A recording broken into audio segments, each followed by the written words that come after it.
I started with the idea last week of prove me now, meaning that it's time to stop talking about it, studying it, and do it.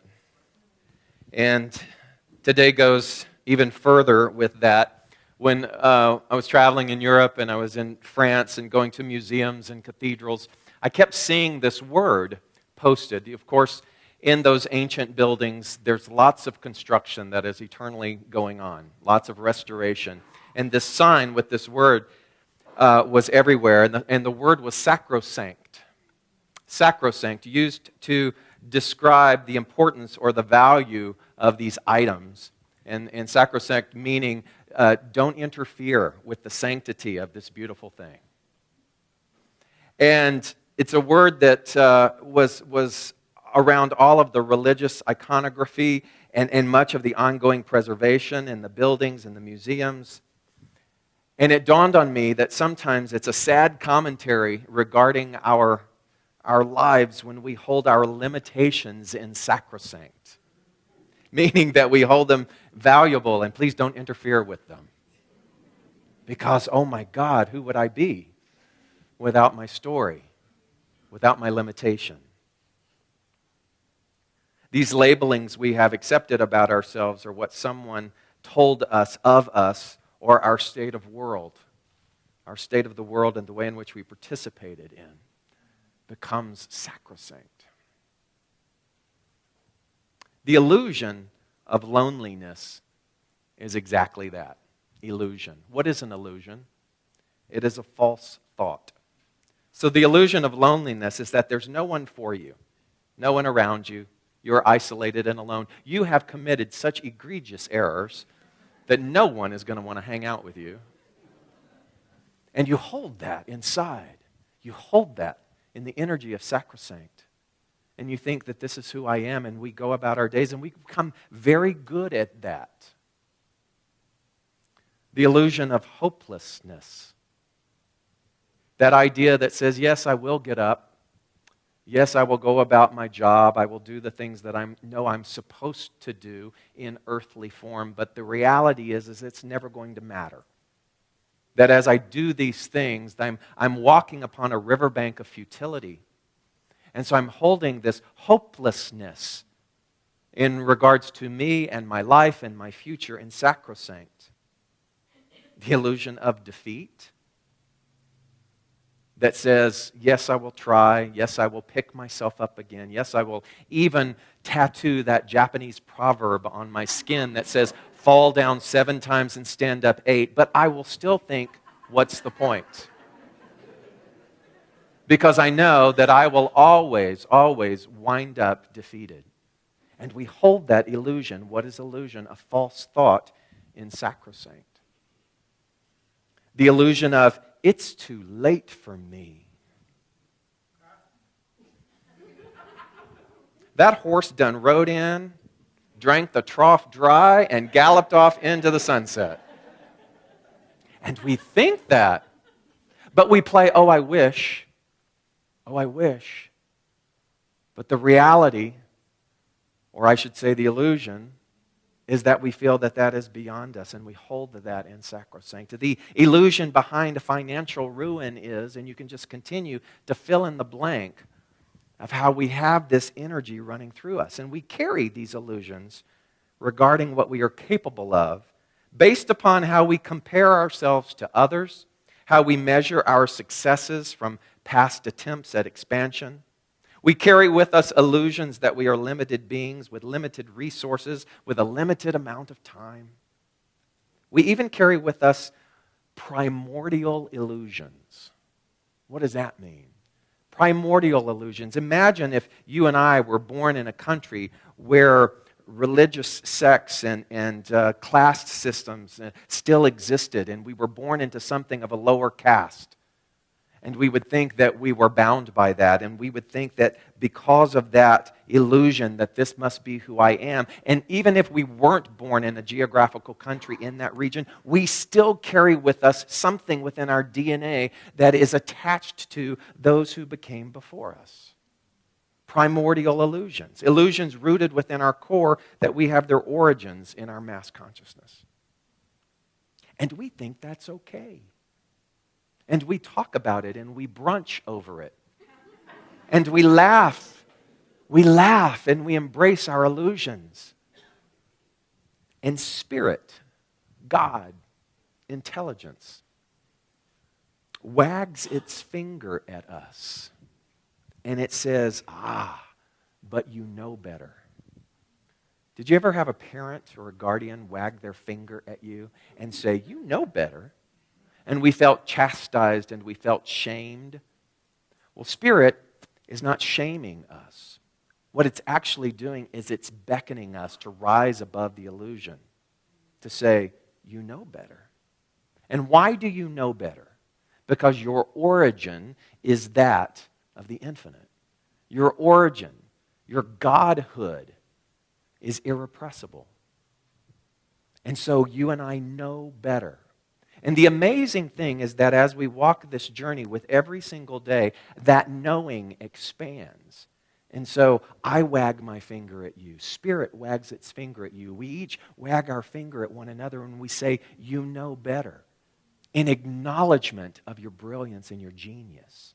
Not out of shame, but in seeing who you really are. Your knowing is better.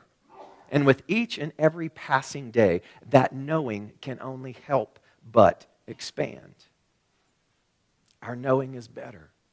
William Blake, the writer in the Mystics, said, why stand we here trembling around, calling on God for help, and not ourselves in whom God dwells?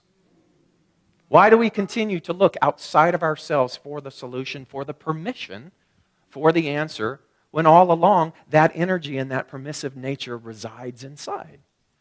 And that's the thing that we continue to fall asleep towards. That's the thing that we forget. Every time that you open yourself to listen and then apply what it is that you have heard into your life, your level of knowing grows more into boundless design of what we call infinite potential. And you see, the thing is you hear that week after week. You hear week after week that you are infinite potentiality. But like we talked about last week, at what point do we enter into the energy of prove me now? How do you do that? How do you move from sitting in the chair in a passive state of listening and go out into your world, the intimacy of your group, your collective, your environments, and you begin to understand and apply the fact that you are infinite potentiality? Well, the message then this morning is this. You've got to bite off more than you can chew. The key word is can. You have to bite off more than you can chew. In other words, more than what you are used to. More than what you have succumbed to or allowed yourself to get comfortable in. Even those things that you think you're good at. Do you know that being good is the graveyard of genius?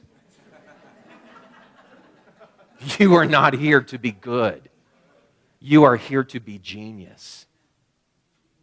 And see that finger wagging of spirit saying that you know better. It's saying you know better than to stop at the idea that you can be good. Because infinite is not bound by good. It says, what's next? What's next for me?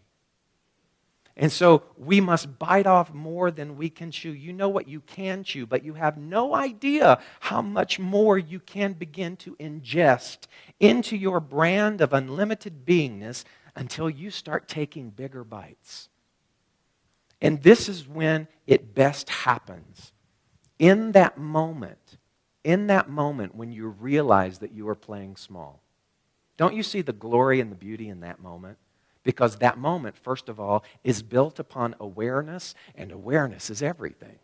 How are you and I going to even know that we are designed to take bigger bites until we become aware of the fact that we're playing small? So it's in that moment when you are being self-deprecating. It's in that moment when you are limiting yourself. It's in that moment when you are feeling this irritation.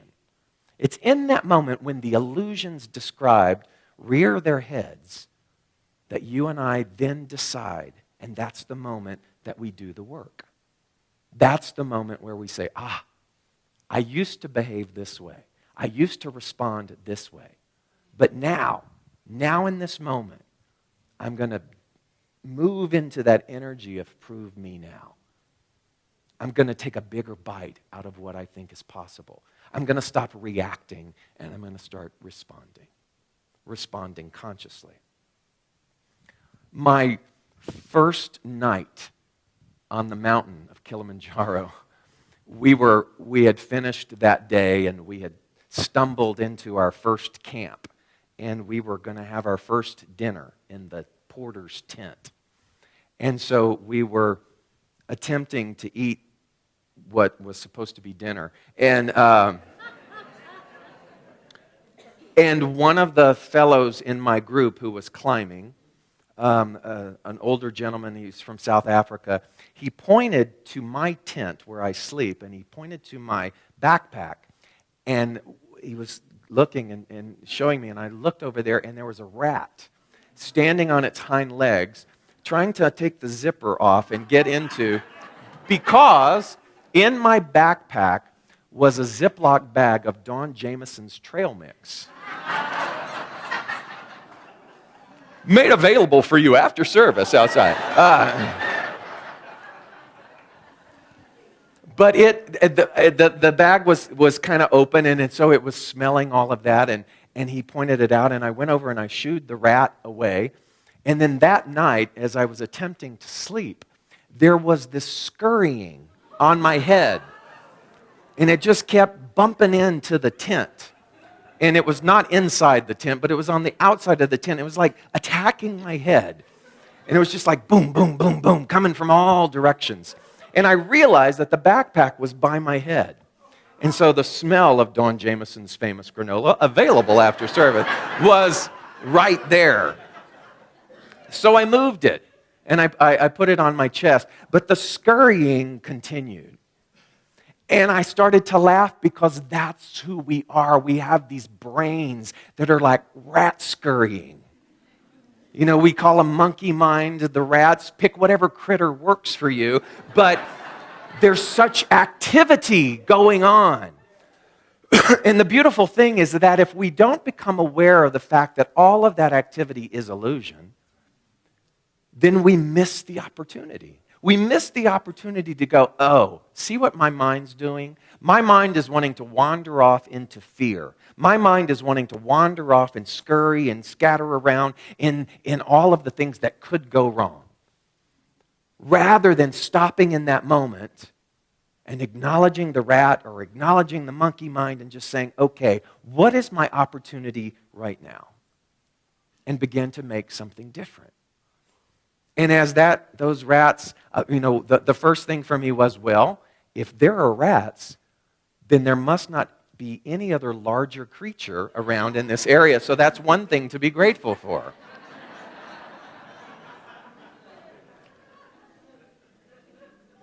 But I started to close my eyes, and I started to think about the mind. And in my attempts to sleep, I thought, where do I have the opportunity to choose the most peace? And I began to think of Spiritual Living Center of Atlanta. And I began to open myself up to all kinds of energy and guides and God and intelligence in whatever form it wanted to come to me. And I began to just allow and to present to all of this beautiful source energy the divine idea of our family. And I began to, in my mind, think, where will we be? Where will we be 5 years from now, 10 years from now? What will be the vision and the manifestation of what is to come for us? And all of a sudden, I got this question, or this request, I should say. And it said, take me on a tour. And it was as if this divine being was saying, take me on a tour of what is to come in the imaginative state of SLCA. And so all of a sudden, guess what? We were out here, and there's this beautiful fine arts auditorium that sits adjacent to this building right on the freeway. And it's our sanctuary. And inside is this beautifully designed sacred geometry room. And as I was at Barbara King's yesterday, and I noticed the configuration of the auditorium, it's kind of like that, but not exactly. There's none of the old paradigm of a stage and then the disconnect of an audience. Stage is gone. There's sort of a runway type thing that goes out so that everybody is connected and everybody is on the same level. And I was kneeling down and I was being christened. And he said, show me the rest. And so we walked from out of this sacred sanctuary into the subterranean parking deck, which is right over here. Oh, it gets better. And we saw that, and there were these beautiful breezeways, and we came over into this building, which was now, of course, the education building and the institute and all of our offices and classrooms. And as I was showing them, they were smiling, these beaming of this beautiful energy, source energy. It was just beaming. And I said, how can I maintain this? And this voice just said, whenever you are in doubt, simply say, thank you, it is done. Thank you, it is done. Thank you, it is done. And when you and I consider about what it is that we desire, what it is that we are afraid to bite more out of and to begin to chew in terms of what is possible for us in the realm of the infinite, our first opportunity is to do what? To say thank you, it is done. I left the hotel in Paris and I went across the street to this bookstore and I was in there and I saw this book. It's by Susan Sontag, the American intellectual. And the cover and the title of the book said Susan Sontag, Journal, Volume 1. And all of a sudden I went, because I started to think about all of the writings from 2 decades worth that I couldn't figure out what to do with, that didn't fit into essay formats or didn't fit into other book formats. And I went, David Ault, Journal, Volume 1. I went, I am so stealing that. And then there was Volume 2 and Volume 3 and Volume 4. And I started going to all the different computers and hard drives and pulling things from decades worth. And I've been flooding it in. And I thought, wow, if I hadn't opened myself up to the possibility of that, I would have missed it. Don't you see that those moments are there every day? But we don't see them if that opportunity to bite off more than we can chew is there. Ty and I are in the Louvre and we're taking the tour because, we don't want to miss anything. And we get this woman who had art history down. I mean, the detail was just phenomenal.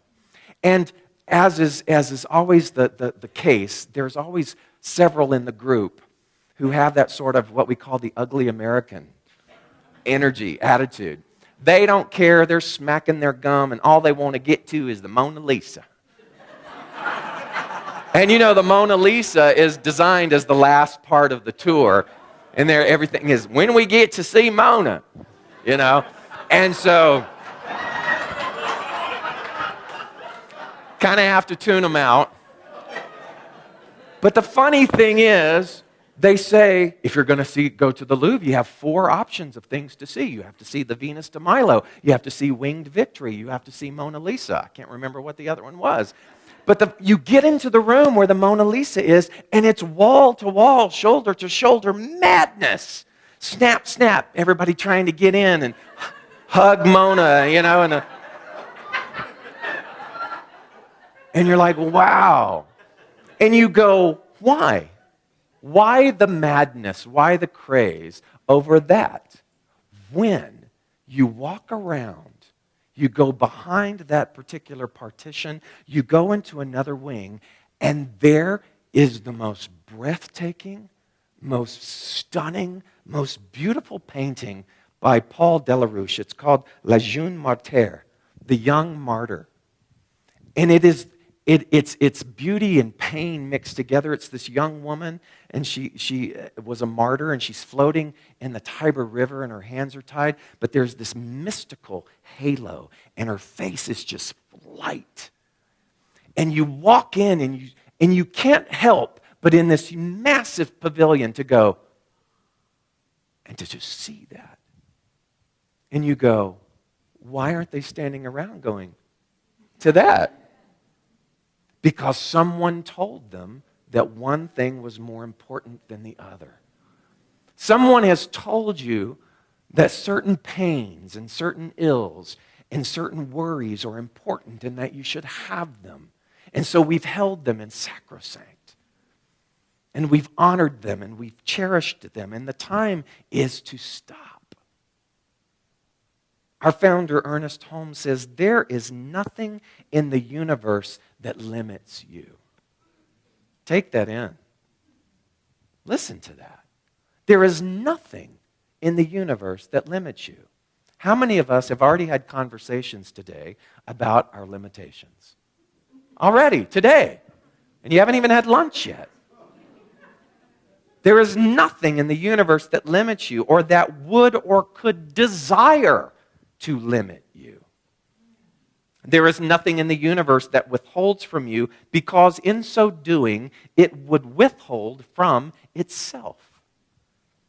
You are some part of its purpose. Therefore, the Spirit seeks, urges, pushes against you to fulfill itself, to bite off more than you can chew.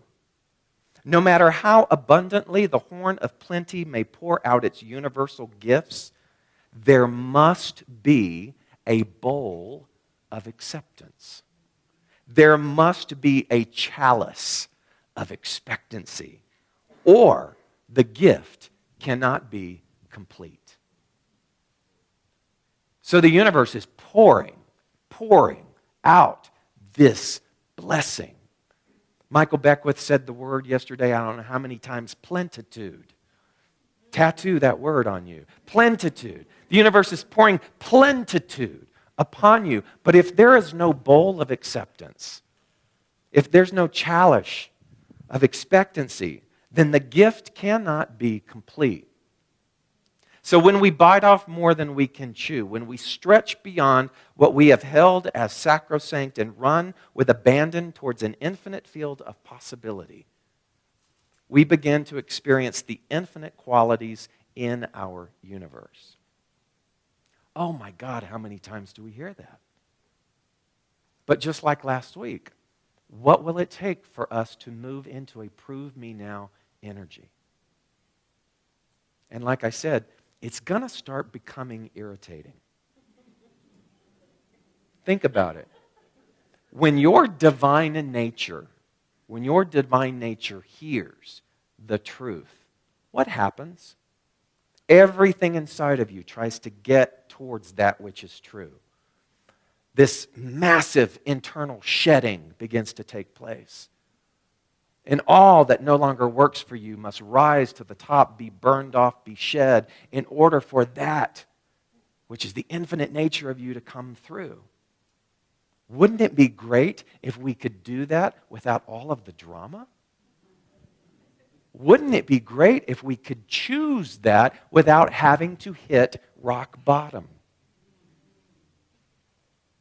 Wouldn't it be great if we simply accepted in this moment our godhood, and the fact that we are this godhood, God in expression in human form.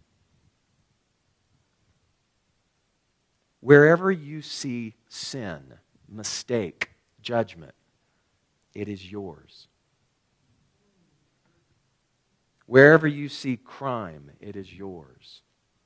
Wherever you see fault, it is yours. Wherever you see beauty, it is yours. Wherever you see love, it is yours. Wherever you see godhood, it is yours. There is nothing that you and I can see except from our own consciousness and the story therein. If you see laziness or weakness or meanness, it is yours. You and I see only our judgments. And what did we say in the beginning? Our judgments are illusion, false thought. If you forgive your judgments, you are free of them.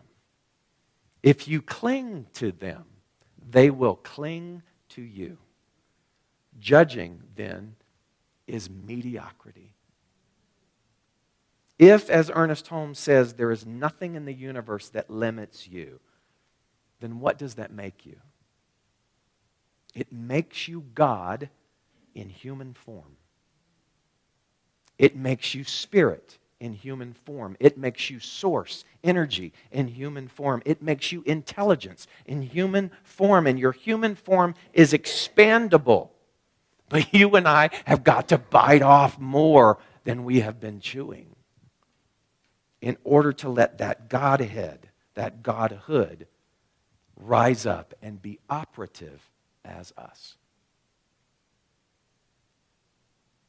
And so, what stands in the way of you accepting that as your reality? That illusion? That illusion of shame? That illusion of that thing that you did? When, a matter of fact, no one is keeping score but you. Isn't that funny? We think everybody has a little checkboard. Marking it off. When in reality, we're just doing it to ourselves.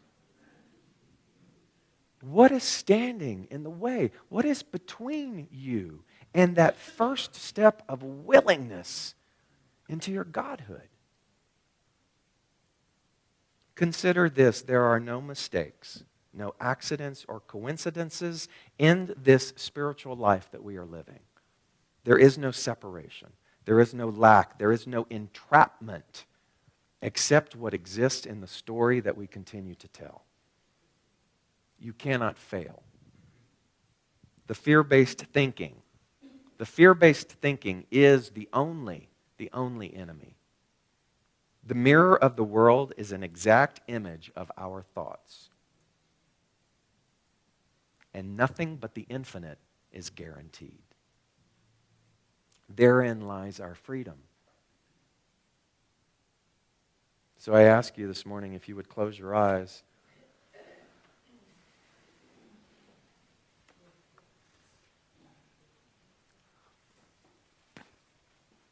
And I want you to breathe beyond just from your neck. I want you to breathe through your entire body. Breathe your entire body. And as you breathe in, Michael Beckwith said yesterday that when you breathe in consciously like this, and you breathe from a place of willingness or a place of joy, you create a new set point inside of you. Rather than holding your breath from fear, you breathe the entire body and our DNA begins to change, and we are set into a new alignment with that which is more in harmony with our infinite nature. So breathe. And we must ask ourselves that pivotal question.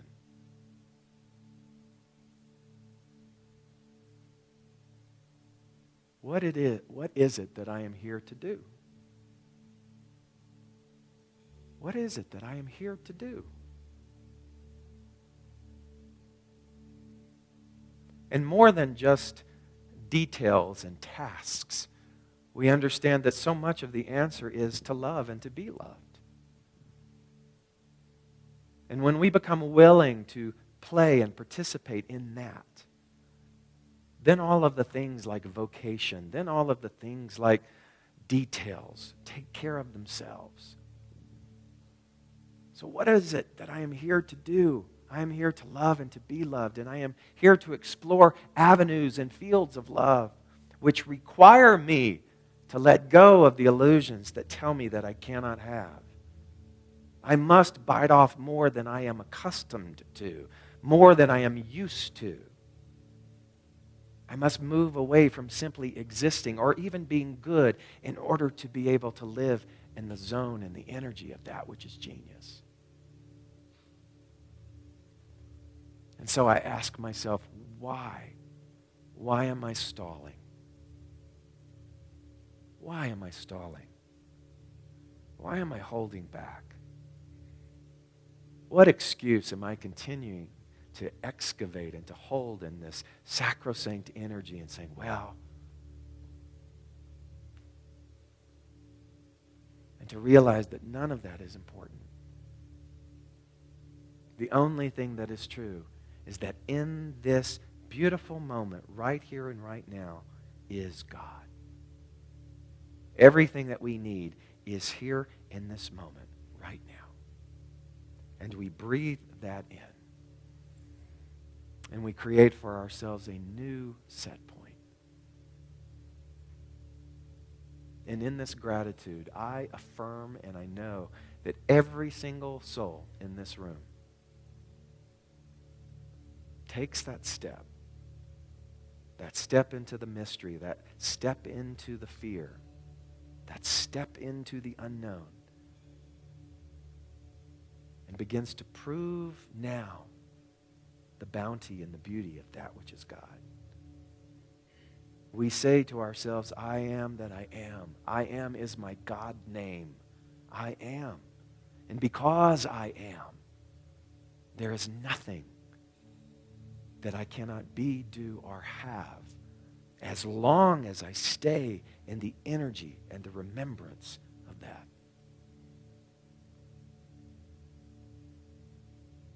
Giving thanks for the opportunity to be present, to live and to breathe, and to be activated in this space-time continuum that we call our lives. We let that gratitude now move us into the appropriate action that calls us. And we say yes. And taking that deep breath in, breathing that in through our bodies right here and right now. Together we join by saying, and so it is.